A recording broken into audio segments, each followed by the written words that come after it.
Hello. So welcome back to Improv TV, where we break down making things up. I still got some Oreo mustache because I took a banana and Oreo break, and man, it was delicious. Before we move right in, this is going to be musical improv as well as part of the short form series. So whichever one you're in, don't worry about it. But I am going to say that this is a part, as far as the short form goes, this is actually a part of the guerrilla format. If I were to approximate it to anything specifically, I would say it's a guerrilla format style. And that is another Keith Johnstone show. Except in guerrilla theater, it's a competition. But the reason it's similar is because every single player takes turn being a director. So every single one brings one game to the table and tells everyone, like, in this game we're going to do a blah, blah, blah. And so what's cool about that is that I like it because it lets us know each player as a host. And I think that that's really strong because it gives this feeling of each one of them is contributing something strong. But I will say that I also think it's one of the hardest ones to do because it requires everyone to really know their game.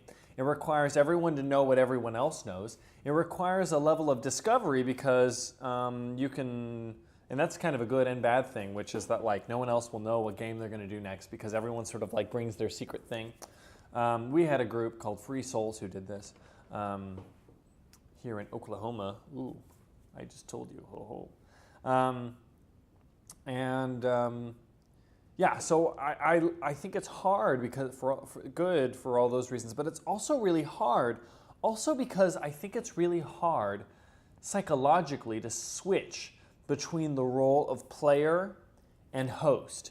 It's just a different mental approach because I feel like hosts are kind of trying to make things smooth and interact with the audience on an audience level, and the improvisers are kind of trying to be bad on some level. They're trying to undermine authority on some essential level.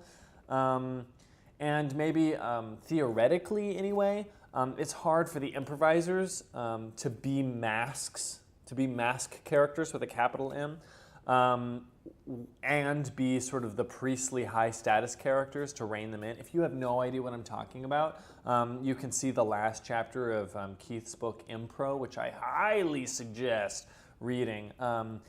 An example of how good the book is one time I was reading it while backstage to do a one-man show. It was kind of by myself, so I needed something that would relax me, so I chose that book.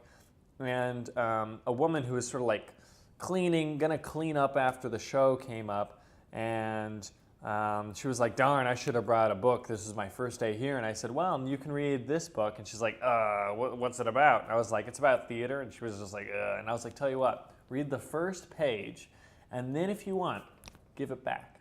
But if you don't, you can keep reading.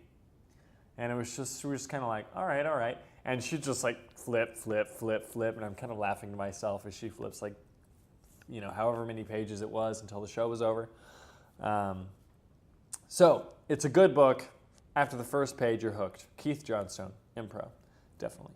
I got totally off topic. Anyway, this is all a guerrilla style, except that there's just no competition. And it can be hard to switch. Oh yes, masks. And masks are, basically masks are, I believe, a hypnosis-oriented characterization that we're used to seeing, but historically was done in cultures where they wore masks and believed that they were possessed by the masks that they wore. In the same way that we believe actors aren't really being themselves, they're being a character. And so, you're possessed by this mask and taken over, and you could do anything. Who knows what kind of crazy stuff your character might do.